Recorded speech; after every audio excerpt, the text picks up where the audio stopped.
అందరికీ నమస్కారం.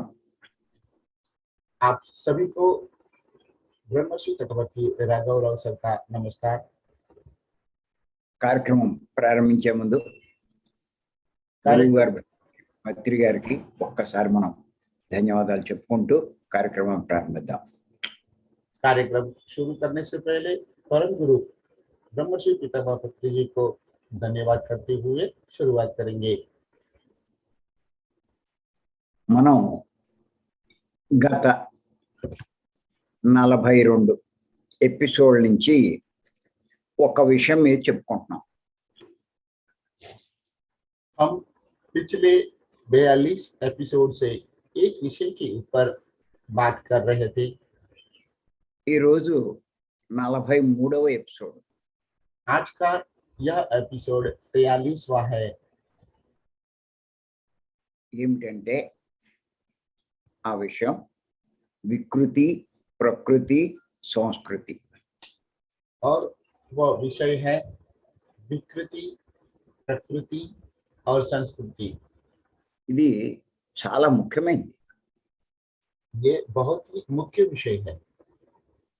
ఎందుచేతనంటే మనమంతా ఒక గొప్ప మార్గంలోకి వచ్చాం. क्योंकि हम सब एक महान मार्ग में आ चुके हैं। మనందరి యొక్క ఉద్దేశము ఏమిటంటే हम सबका उद्देश्य यह है మనల్ని మనం సంస్కరించుకోవాలని. हम अपने आप को संस्कारित करना ही है। ఎందుకు అంటే మనము ఎంతో మందిని సంస్కరించవలసిన బాధ్యత మన మీద ఉంది. क्योंकि अनेक लोगों को संस्कारित करने का जवाबदारी हमारी ऊपर है। ఎందుచేతంటే ఎవరైతే తన్ను తాను సంస్కరించుకుంటాడో क्योंकि जो व्यक्ति अपने आप को संस्कारित करता है, అంతేకాకుండా వీలైనంత మందిని సంస్కరించగలుగుతాడో उतना ही नहीं, जितना संभव है उतने औरों को भी संस्कारित करेंगे। వాడు లోకంలోనే గొప్పవాడు. वह व्यक्ति लोक में ही महान बनकर रह जाता है। వాడిని పండితుడు అని కూడా అంటారు. उन्हें पंडित भी कहा जाता है। పండితుడు అంటే జ్ఞానంలో పండినవాడు అని లెక్క. पंडित मतलब ज्ञान में विशेष रूप से ऊपर की ओर बढ़ने वाला, ऐसा मानना चाहिए। మనమంతా కూడా పండితులు అవ్వడానికే ఈ కృషి అంతా చేస్తున్నాం. हम सब भी पंडित बनने के लिए ही यह कृषि कर रहे हैं। మరి పత్రి గారు ఎన్నో వేల మంది కాదు, లక్షల మంది కాదు, కోట్ల మందిని సంస్కరిస్తున్నారు. ब्रह्मर्षि पितामह पत्री जी सैकड़ों लोगों को नहीं, हजारों को नहीं, लाखों को नहीं, करोड़ों लोगों को संस्कारित कर रहे हैं। అందుకే ఆయన అంత గొప్పవారయ్యారు. इसलिए वे इतने महान बन चुके हैं। ఆయన మాట వేదవాక్కు. उनकी बात वेद वाक्य है। ఎందుకంటే ఆయన నోటి నుంచి ఏ మాట వచ్చినా क्योंकि उनके द्वारा कुछ भी कहा जाता है, ప్రతి ఒక్కరూ అది అక్షర సత్యంగా భావిస్తారు. सभी लोग उसे अक्सर सत्य भाव रूप से स्वीकार करते हैं ఆచరిస్తారు కూడా. और उनका आचरण भी करते हैं। ఆయన ఏం చెప్పినా वे जो बोलते हैं జరిగి తీరుతుందనే నమ్ముతారు. वो होकर ही रहेगा, ऐसा सब लोग विश्वास करते हैं। కారణం ఆయన అపార జ్ఞాన సంపన్నుడు కాబట్టి. कि वो अपार ज्ञान संपन्न है, इसीलिए మరి ఈ సందర్భంగా అజ్ఞాని యొక్క ప్రవర్తన ఎలా ఉంటుందో తెలుసుకుంటున్నాం. इसी संदर्भ में अज्ञानी का व्यवहार कैसा होता है वो थोड़ा विस्तृत में जानकारी प्राप्त करेंगे। ఇంతకు ముందు కొన్ని విషయాలు తెలుసుకున్నాం. इससे पहले कुछ विषय के बारे में हम बात कर चुके हैं। ఈ రోజు ఇంకొక విషయం తెలుసుకుందాం. आज हम कुछ और विषय के बारे में जानकारी प्राप्त करेंगे। ఇంకేతంటే అజ్ఞాని సృష్టి విరుద్ధంగా ప్రవర్తిస్తాడు. क्योंकि अज्ञानी सृष्टि विरुद्ध व्यवहार करता है। వాడి జీవితంలో చాలా నష్టపోతాడు. वो जीवन में बहुत नुकसान पाता है। అంచేత ఆ రకమైన ప్రవర్తన इसीलिए उस तरह का व्यवहार మనలో ఏమైనా ఉంటే यदि हम में भी कुछ भी रहेगा तो దాంట్లోంచి బయటపడే ప్రయత్నం చేయాలి. उसमें से बाहर आने का प्रयत्न करना है, లేకపోతే నష్టపోయేది మనమే. नहीं तो हमारा ही नुकसान होगा। అసలు ఈ ధ్యాన మార్గంలోకి వచ్చినా ఉపయోగం లేదు. इस ध्यान मार्ग में आने के बाद में भी कोई उपयोग नहीं रहेगा। మన సాధన, हमारी साधना, స్వాధ్యాయం, स्वाध्याय, సాంగత్యం सांगत्य ఇంకా తీవ్రతరం చేయాలని తెలుసుకోవాలి. और तीव्र तरफ करते रहना चाहिए, यह हमें जानना है। అంచేత అజ్ఞాని యొక్క ప్రవర్తన ఎలా ఉంటుందో ఇంకొక విషయం ఇప్పుడు చెప్పుకుందాం. इसलिए अज्ञानी का व्यवहार एक और विषय अभी हम बताएंगे। ఈ విషయం రాసుకోండి. अभी आपको यह विषय नोट करना है। అందరికీ నీతులు చెప్తూ ఉంటాడు, सभी लोगों को नीति विषय बात बताते हैं, కానీ తాను ఆచరించడు. लेकिन वे खुद आचरण नहीं करता है। మళ్ళా ఇంకొకసారి చెప్తున్నా, అందరికీ నీతులు చెబుతూ ఉంటాడు, కానీ తాను ఆచరించడు. इस बात को फिर से पुनरावर्तन किया जा रहा है। सभी लोगों को नीति विषय बात बताते हैं, लेकिन खुद आचरण नहीं करते हैं। అంటే ఎవరైతే నీతులు చెప్తూ ఉంటారో కానీ ఆచరించరో వాడు అజ్ఞాని కిందే లెక్క. मतलब जो लोग नीति विषय बात करते हैं और उसका आचरण नहीं करते हैं, उनकी गिनती अज्ञानियों में ही आता है। అజ్ఞాని యొక్క మాటలు అలాగే ఉంటాయి. अज्ञानियों की बातें ऐसा ही रहता है। మాటలు గొప్పగా ఉంటాయి, बातें बड़ी बड़ी करते हैं, కానీ ఆచరణ ఉండదు. लेकिन आचरण में कुछ भी नहीं रहता है। మనం ఈ రకమైనటువంటి ప్రవర్తన ఎంతో మంది ఉపన్యాసాలు చెప్పేవాళ్ళు మనకు కనిపిస్తూ ఉంటుంది. हम भी इस तरह का व्यवहार अनेक लोगों को उपन्यास देने वालों में हम देख रहे हैं। మన సొసైటీలోనే ఎంతో మంది మాస్టర్ల విషయంలో ఇది మనం చూస్తున్నాం. हमारी सोसाइटी में भी अनेक मास्टर का व्यवहार में भी हम ये देख सकते हैं। ఎన్నో గొప్ప గొప్ప విషయాలు చెప్తారు, वफत बड़ी बड़ी बातें, महान बातें बताते हैं, అనుభవాల గురించి చెప్తారు, अनुभवों के बारे में बताते हैं, ఎన్నెన్నో లాభాలు అని చెప్తూ ఉంటారు. अनेक लाभों के बारे में बताते हैं। నా మూడో కన్ను తెరుచుకుందంటారు. मेरा तीसरी आंख खुल गया है, ऐसा बोलते हैं। నా గత జన్మలు చూసుకున్నానంటారు. मैंने अपना पिछला जन्म देख लिया है, ऐसा बोलते हैं।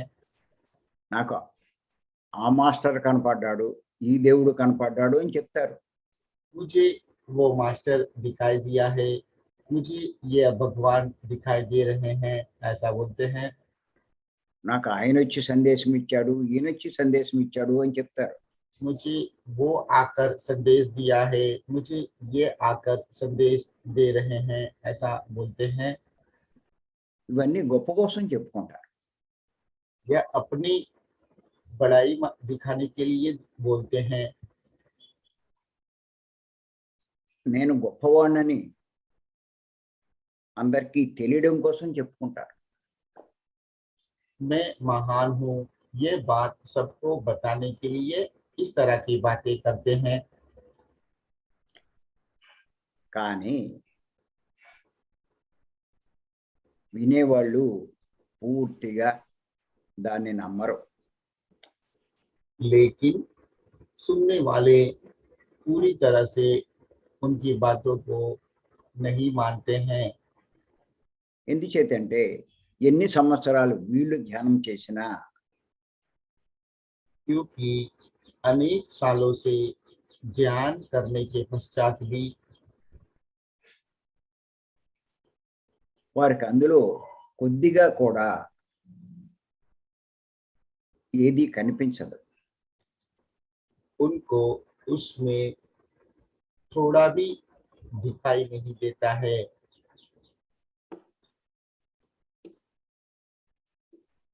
అందుచేత గుర్తుంచుకోండి, इसीलिए हमें यह बात याद रखना है, ఆచరణాత్మకమైన సందేశాలే आचरणात्मक संदेश ही ఎదటి వారిని ప్రభావితం చేస్తాయని తెలుసుకోవాలి. हम सामने वाले को प्रभावित करते हैं, यह बात हमें याद रखना है। ఆచరణాత్మకమైన అంటే ఆచరించి చెప్పే సందేశాలే అని. आचरणात्मक मतलब आचरण करके बताने वाले संदेश। ఉపన్యాసాలు చెప్పేవారు ఇంకొక విషయం గుర్తుపెట్టుకోవాలి. उपन्यास बताने वाले एक और विषय को याद रखना है। ఈ విషయం నేను ఎందుకు చెప్తున్నానంటే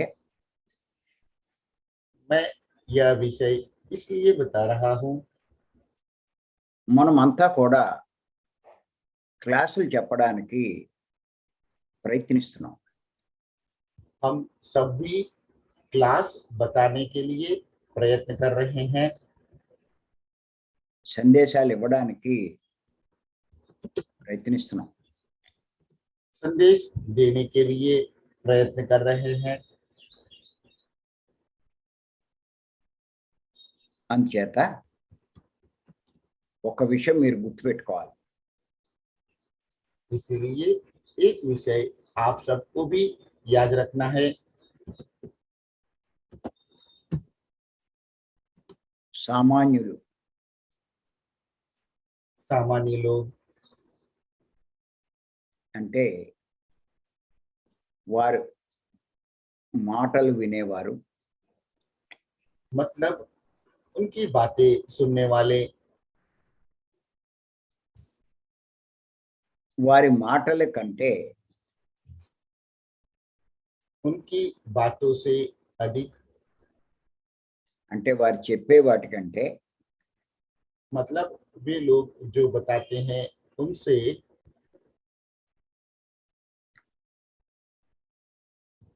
వారి ప్రవర్తన ఎలా ఉంటుందో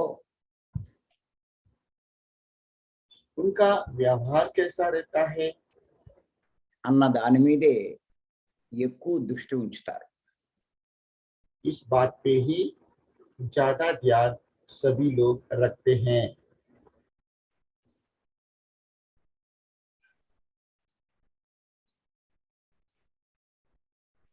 చెప్పేవాళ్ళు ఏమనుకుంటారంటే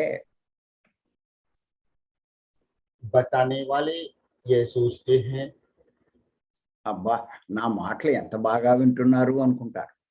अरे वाह, मेरी बातों को बहुत ही श्रद्धा से सब लोग सुन रहे हैं, ऐसा सोचते हैं। కానీ వినేవారు వారి మాటల కంటే వారి ప్రవర్తన మీదే వాళ్ళ దృష్టి ఉంటుంది. लेकिन सुनने वाले उनकी बातों से अधिक उनके व्यवहार के ऊपर ही उनकी दृष्टि रहता है।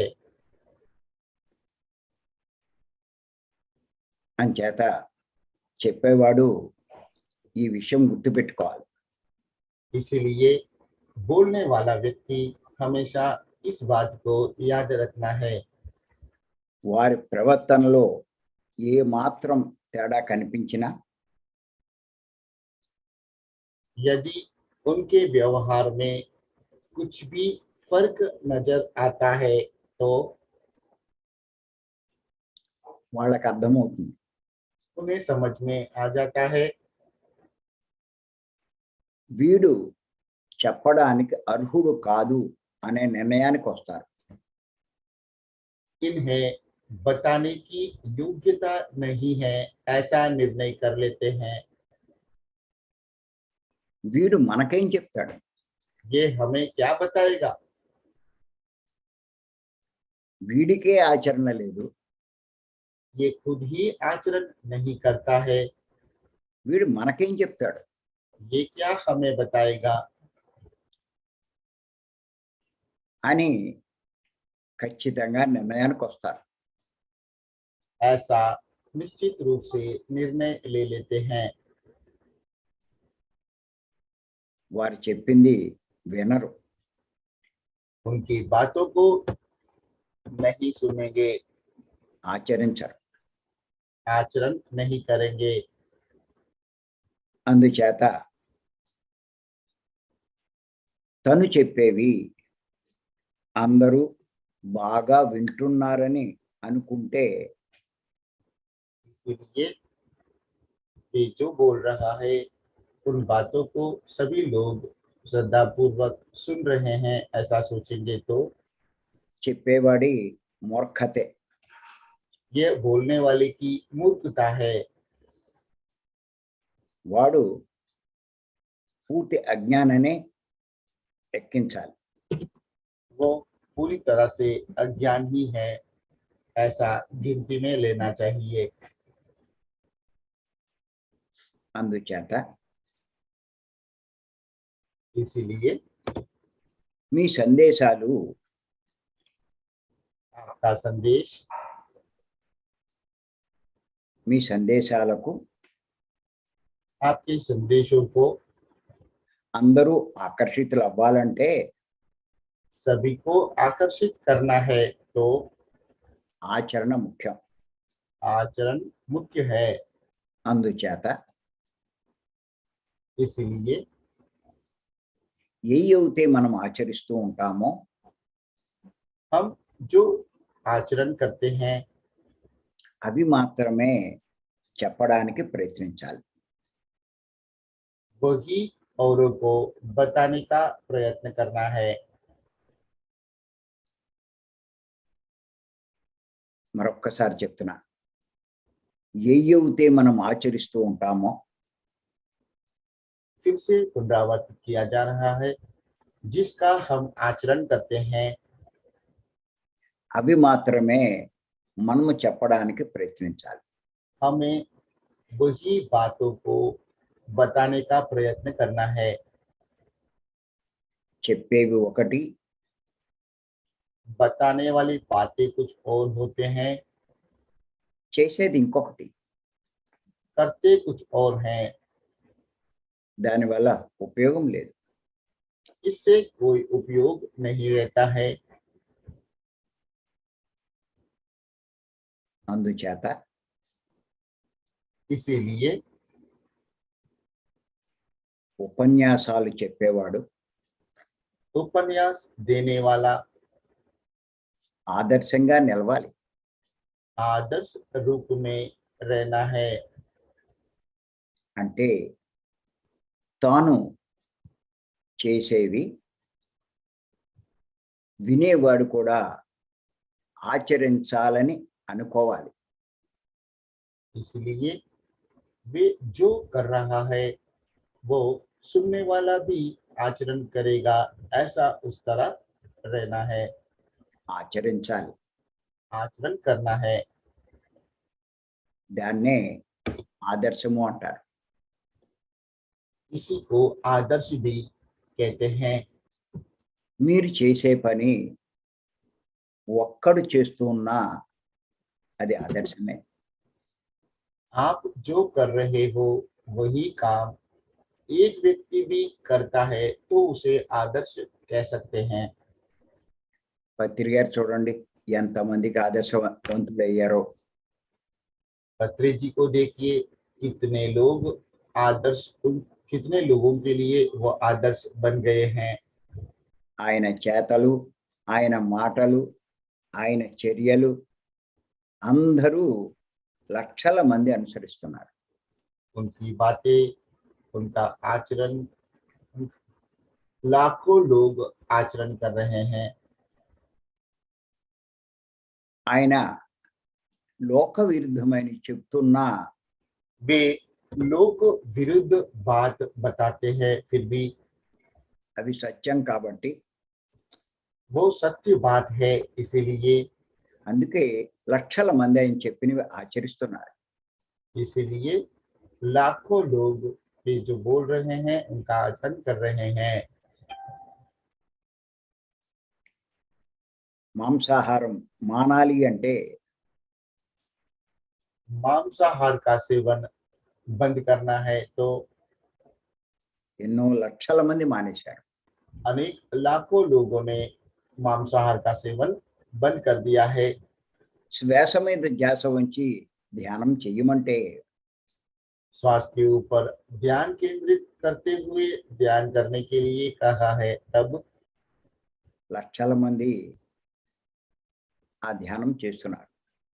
लाखों लोग वही ध्यान कर रहे हैं।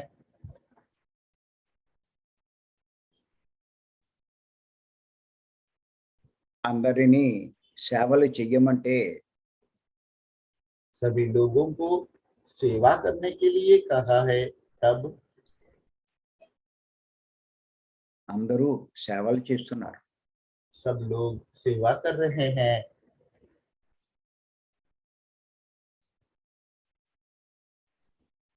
మీ శక్తిని పెంచుకొని మీ ఆత్మశక్తిని పెంచుకొని आपकी आत्मा शक्ति को बढ़ाकर డాక్టర్ల దగ్గరికి వెళ్ళొద్దు అంటే डॉक्टर के यहाँ पे नहीं जाना है, ऐसा बोलते हैं, तब ఎంతో మంది ఇప్పుడు డాక్టర్ల దగ్గరికి వెళ్ళడం తగ్గించేశారు. अनेक लोगों ने अभी डॉक्टर के पास जाना बंद कर दिया है। అసత్యమైన విగ్రహాన్ని కాకుండా असत्य मूर्ति का आराधना न करते हुए సత్యమైన ఆత్మను ఆశ్రయించమంటే सत्य ऐसा आत्मा का आराधना करने के लिए बोलते हैं, तब ఆ పనే చేస్తున్నారు. वही काम कर रहे हैं। నువ్వు దేహం కాదు, आप शरीर नहीं हो, నువ్వు ఆత్మవి आप आत्मा हो, అని చెబితే ऐसा बोलते हैं। ఆత్మ నేనన్నట్టుగానే ఎంతో మంది జీవిస్తున్నారు. मैं आत्मा हूँ ऐसा मानकर ही अनेक लोग जीवन जी रहे हैं।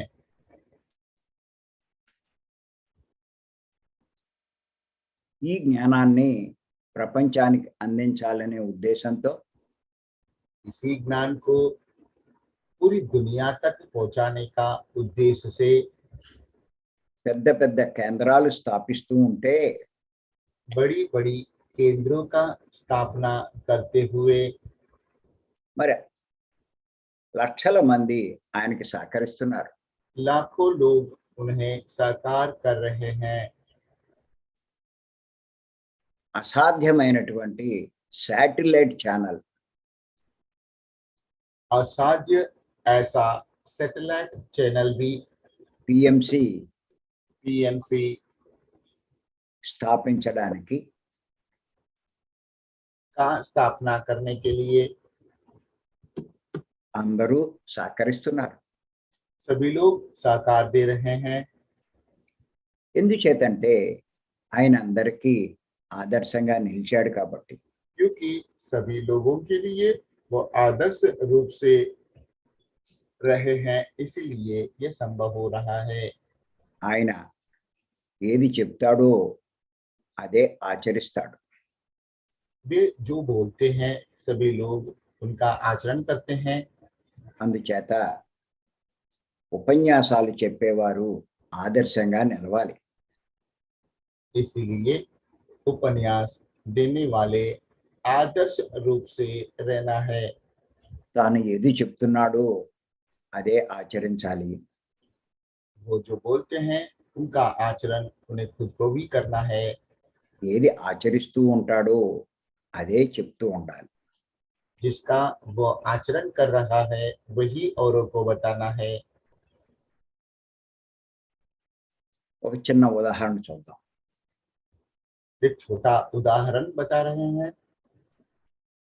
ఒక పండితుడు एक पंडित ఒక సభలో ఎంతో అనర్గళంగా ఉపన్యాసించాడు. एक सभा में बहुत ही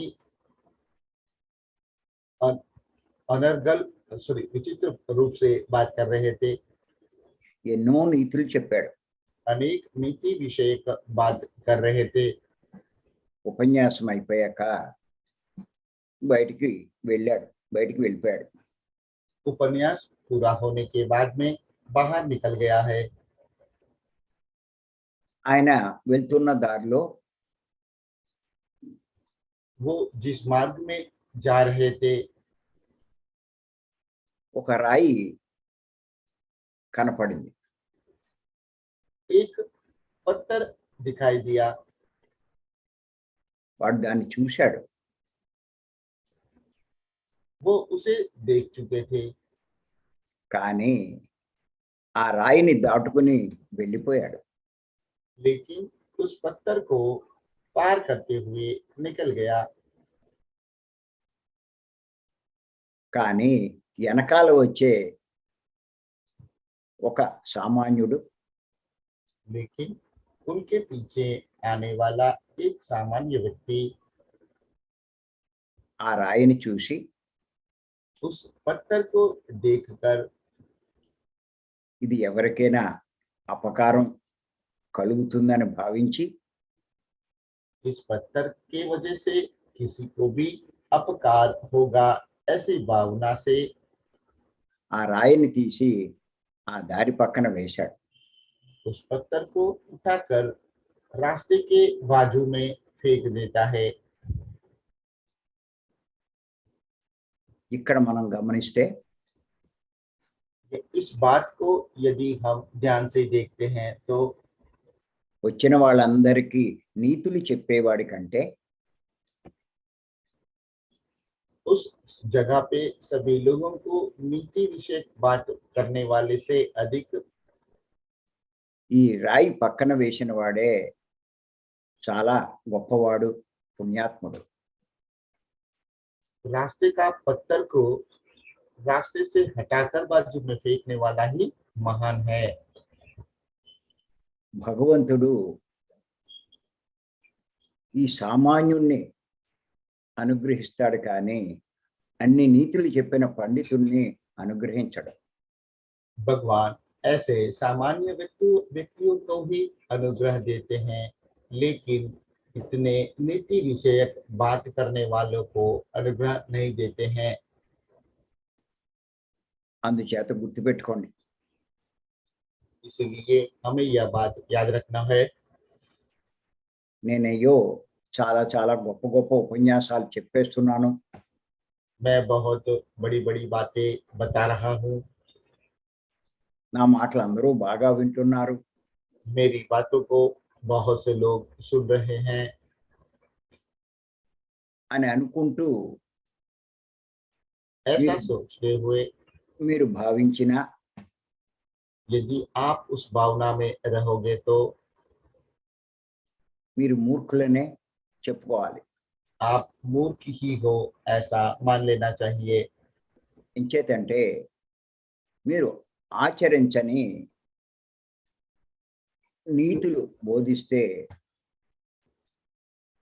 क्योंकि आप जिसका आचरण नहीं कर रहे हो ऐसे नीति विषयक बात औरों को बताते हो तो ఉపన్యాసాలు చెబితే उपन्यास बताओगे तो మెల్లిమెల్లిగా కొన్నాళ్లకు धीमे धीमे से कुछ दिन के बाद మీ మాటలు మీ ఉపన్యాసాలు आपकी बातें आपका उपन्यास వినేవాడే ఉండడు. सुनने वाला ही नहीं रहेगा। అలాంటి వాళ్ళని ఎంతో మందిని మన సొసైటీలో చూసాం. इस तरह के अनेक लोगों को हमारी सोसाइटी में हम देख चुके हैं। ముందు ఎంతో వారి ఉపన్యాసాలకి చాలా క్రేజ్ ఉండేది. शुरुआत में उनकी उपन्यास का बहुत ज्यादा महत्व दे रहे थे। వందలు కాదు వేల మంది ఆకర్షితులయ్యారు. सैकड़ों नहीं हजारों की संख्या में उनकी बातों से आकर्षित हो रहे थे। ఇప్పుడు ఒక్కడు కూడా లేడు. अभी उनकी बात एक व्यक्ति भी नहीं सुनता है। ఆయన పేరు చెప్తాను ఇప్పుడు. मैं उनका नाम भी बता रहा हूँ। ఆయన పేరు శ్రీనివాసరావు. उनका नाम श्रीनिवास राव है। ఆయన 2012లో యుగాంతం గురించి చెప్పేవాడు. वे 2012 में युगांत के बारे में बता रहे थे। అందరూ ఎంతో ఆకర్షితులయ్యారు. सभी लोग उनकी उस बात से आकर्षित हुए थे। కానీ ఆయన చెప్పిన మాటలన్నీ ఉత్తి మాటలన్నది అందరికీ అర్థమైంది. लेकिन उन्होंने जो बात बताया है वह सभी बात फालतू है ऐसा सब लोगों को समझ में आ गया। అందరూ ఆయన వదిలేశారు. सब लोगों ने उसको छोड़ दिया। ఆయన ఏమయ్యాడో ఆవిడకి అర్థం కాదు. अभी उसका क्या हुआ है किसी को पता नहीं है। అలాగే ఇప్పుడు మనం గమనిస్తే పత్రి గారు శ్వాస మీద ధ్యాస ధ్యానం చెప్తున్నారు. उसी तरह से यदि हम ध्यान से देखते हैं तो पत्री जी श्वास के ऊपर ध्यान केंद्रित करने वाली साधना के बारे में बताते हैं। ఎన్నో జన్మల అనుభవంతో ఆయన చెప్తున్నారు. अनेक जन्मों का अनुभव से वे हमें बता रहे हैं। ఎన్నో సంస్థలను అధ్యయనం చేసి చెప్తున్నారు. अनेक संस्थाओं को अध्ययन करके वो बता रहे हैं। ఎన్ని చూసినా చివరికి ఒక్క శ్వాస మీద ధ్యాసే గొప్పదని ఆయన తెలుసుకున్నారు. इन सभी को देखकर अंत में श्वास के ऊपर ध्यान केंद्रित करने वाली साधना ही महान है ऐसा वे अनुभव से जान चुके हैं। 30 సంవత్సరాల క్రితం చెప్పడం మొదలెట్టారు. 30 साल पहले से ही सभी को बताने की शुरुआत कर चुके थे। ఒక్క మనిషితో ప్రారంభించారు.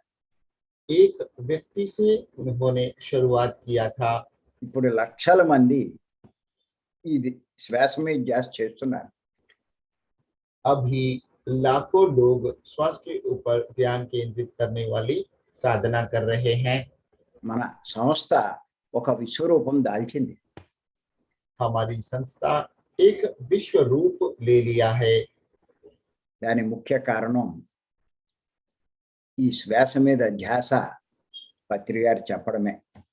इसका मुख्य कारण श्वास के ऊपर ध्यान केंद्रित करने वाली बात पत्री जी के द्वारा बताना ही है। కానీ ఇప్పుడు చాలా మంది మాట మీద ధ్యాస పెట్టిస్తున్నారు. लेकिन कुछ दिनों से बहुत लोग बातों के ऊपर ध्यान केंद्रित कर रहे हैं। అంటే గైడింగ్ మెడిటేషన్ చేస్తున్నారు. मतलब गाइडिंग मेडिटेशन कर रहे हैं। అంటే పత్రి గారు ఒకటి చెప్తే వీళ్ళు ఇంకోటి చేస్తున్నారు. मतलब पत्री जी एक बात बताते हैं तो ये लोग दूसरा काम कर रहे हैं। ఖచ్చితంగా కొన్నాళ్ళకి వీళ్ళ మాట వినేవాళ్ళు కూడా ఉండరు. निश्चित रूप से कुछ दिनों के बाद में इनकी बात भी सुनने वाला कोई भी नहीं रहेगा। ఇది అసత్యము అన్న సంగతి తెలుసుకుంటారు. यह असत्य है, इस बात को वे भी अनुभव से जान लेंगे। మాట మీద ధ్యాస ఉంచితే ఏ ఫలితము ఉండదన్న సంగతి అర్థమవుతుంది. बातों के ऊपर ध्यान केंद्रित करने से कोई भी फल नहीं होगा, यह उन्हें समझ में आ जाएगा। అప్పుడు వారిని అందరూ వదిలేస్తారు. तभी उन्हें सभी लोग छोड़ देंगे। వారి పరిస్థితి ఎలా అవుతుందంటే उनकी परिस्थिति ऐसा रह जाएगा। ఒక చిన్న సంఘటన గురించి చెప్తాను. इसके बारे में एक संगठना के बारे में बता रहे हैं। పూర్వకాలంలో జరిగినటువంటి ఒక సంఘటనని ఓ పండితులు వారు చెప్పడం జరిగింది. पूर्व काल में बीत चुका एक संगठना के बारे में पंडितों ने बताया है। పూర్వకాలంలో ఓ పండితుడు ఒక ఊరికి ఉపన్యాసం చెప్పడానికి వచ్చాడు. पूर्व काल में एक पंडित एक गांव में उपन्यास देने के लिए आया है। వారం రోజులు సప్తాహం అది. एक सप्ताह तक उनका उपन्यास चल रहा था। మొట్టమొదటి రోజు ఎంతో మంది వచ్చారు. पहले दिन बहुत लोग आए थे। ఒక్కో రోజు గడిచే కొద్దీ జనం తగ్గిపోవడం మొదలెట్టారు. जैसे जैसे दिन बीत रहे थे, लोग वहां पे कम हो रहे हैं। ఆఖరి రోజు వచ్చేసరికి చాలా కొద్ది మంది ఉన్నారు. आखिरी दिन तक वहां पे बहुत ही कम लोग रह गए थे। ఆయన ఉపన్యాసం ప్రారంభించాక అందరూ వెళ్ళిపోయారు. उनका उपन्यास शुरू होते ही सभी लोग निकल गए। ఒక్కడు మాత్రమే కూర్చున్నాడు. सिर्फ एक व्यक्ति ही वहां पे बैठा रहा।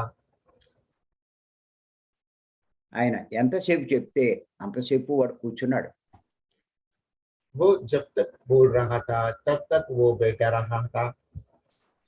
ఆ పండితుడు అనుకున్నాడు,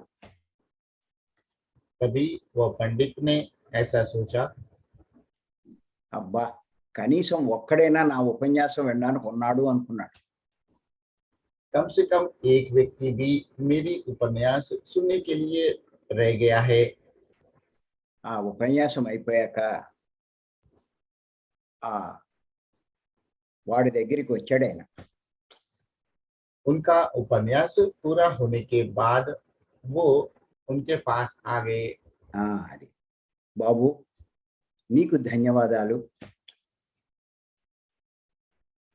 भैया आपको धन्यवाद। నా ఉపన్యాసం వినడానికి నువ్వు ఒక్కడవేనా కూర్చున్నావు అన్నాడు. मेरा उपन्यास सुनने के लिए कम से कम आप अकेले भी रहे हो। అప్పుడు వాడు అన్నాడు, तभी उन्होंने ऐसे कहा है, బాబయ్య अरे भैया నేను మీ ఉపన్యాసం ఏమీ వినలేదు, వినడానికి కూర్చోలా. मैं आपका उपन्यास सुनने के लिए नहीं बैठा हूँ। మీరు కూర్చున్నటువంటి చాప आप जिस बिछौनों पे के ऊपर बैठे हो అది నాది. वो मेरा है। మీరు లేస్తే అది తీసుకుందామని కూర్చున్నాను అన్నాడు. यदि आप उठकर चले जाओगे तो मैं उसे ले लूंगा, इसलिए बैठा हूँ। అని అనేసరికి ऐसा बोलने पर ఆ పండితుడికి మతి పోయింది. उनका जवाब सुनने के बाद में पंडित का दिमाग चकरा गया। ఆ, అంచేత ఆచరణ లేని సందేశాలు इसीलिए आचरण में नहीं है ऐसे संदेश చివరికి ఈ రకంగానే జరుగుతాయని తెలుసుకోండి. अंत में ऐसा ही होगा, यह बात जान लीजिए। ఆచరించినవే చెప్పండి. जिसका आचरण करते हैं वही बताइए। ఆ స్థితి మీకు రావాలి అంటే इस स्थिति तक पहुंचने के लिए మీరు అజ్ఞానం తొలగించుకోవాలి. आपको भी अज्ञान दूर करना पड़ेगा, జ్ఞానాన్ని సంపాదించుకోవాలి. ज्ञान प्राप्त करना पड़ेगा। దానికి 4 పనులు చేయాలి. उसके लिए 4 काम करने पड़ेंगे। శ్వాస మీద ధ్యాస ఉంచి తీవ్ర ధ్యాన సాధన చేయాలి. श्वास के ऊपर ध्यान केंद्रित करते हुए तीव्र ध्यान साधना करना है। 2 జ్ఞానవంతమైన పుస్తకాలు చదవాలి. दूसरा, ज्ञानवर्धक किताबों का अध्ययन करना है। 3 ఆత్మజ్ఞానం సంబంధించిన సందేశాలు వింటూ ఉండాలి. तीसरा, आत्मज्ञान संबंधित विषयों को सुनते रहना है। 4 ఆత్మ మార్గంలో సేవలు చేయాలి. चौथा, आत्म मार्ग में सेवा करना है।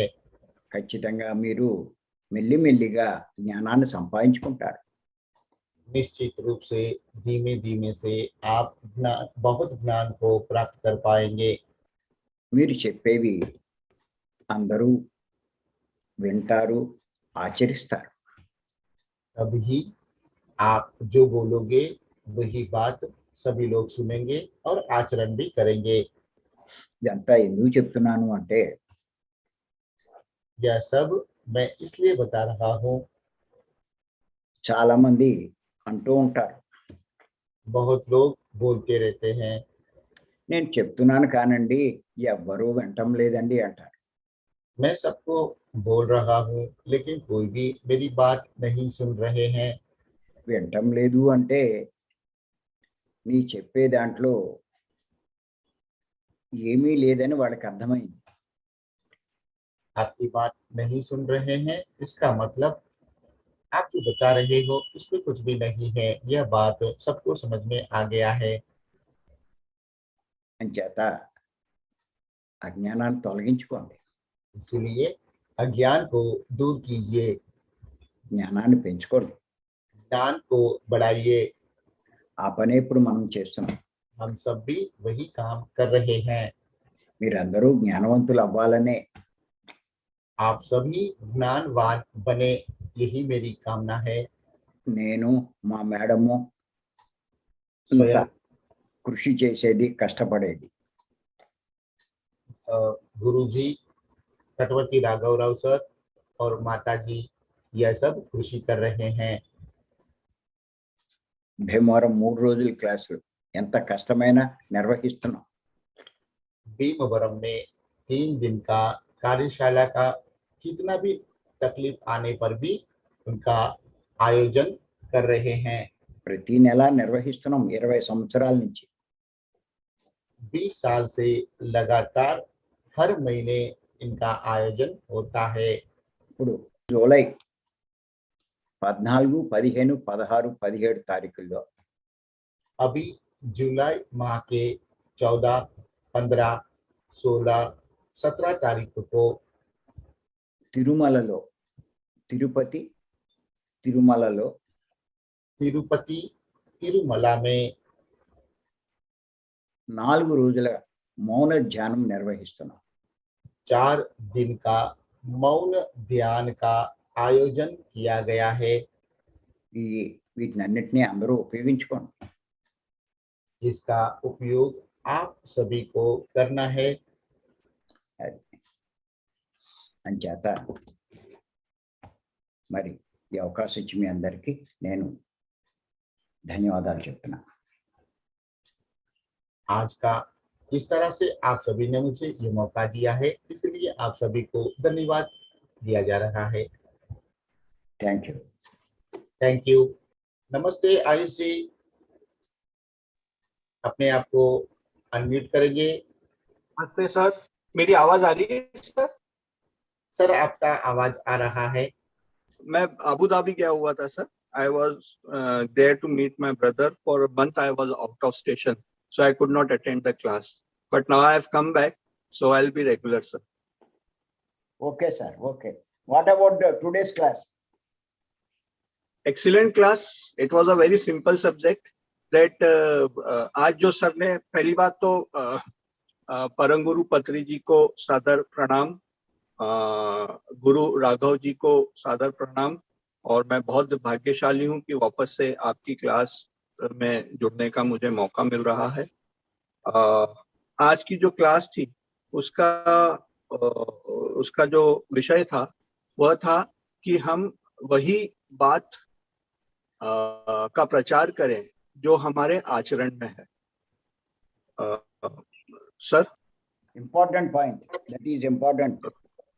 ओके, वही बात का आचरण, जो हम आचरण करते हैं उसी बात का प्रचार करें, और जो आचरण में नहीं है उसको बिल्कुल कभी भी प्रचारित ना करें. क्योंकि जब हम किसी भी बात का प्रचार करते हैं तो सुनने वाले जो श्रोता हैं वह हमारी बातों को नहीं परंतु हमारे आचरण के ऊपर ध्यान देते हैं. और अगर हमारी बात, हमारा उद्बोधन हमारे आचरण से अलग है तो कुछ समय बाद ही लोग हमसे विमुख हो जाते हैं. तो आपने आज उदाहरण के रूप में पत्री जी का एक एग्जाम्पल दिया. पत्री जी ने इस जन्म के पहले भी कई जन्मों से अलग अलग तरीके से साधना की है, अलग अलग स्कूलों में जाकर उनसे ज्ञान अर्जित किया, और उसके बाद उन्हें जो सबसे उच्चतम ज्ञान हासिल हुआ वह है आनापान सती ध्यान. उसी का वे पिछले 30 सालों से प्रचार कर रहे हैं, क्योंकि यह ज्ञान उनके द्वारा खुद आचरण में लाया हुआ है. इसलिए सभी लोग उनकी बातों को सुनते हैं, शब्दशः उनकी बातों का अनुसरण करते हैं.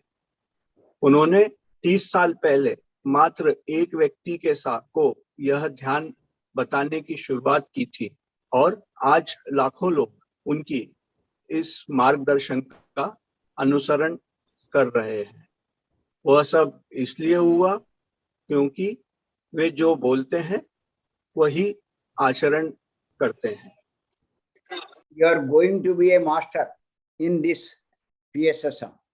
This is very important point we have to kept in mind, that which we tell anybody, we have to implement it.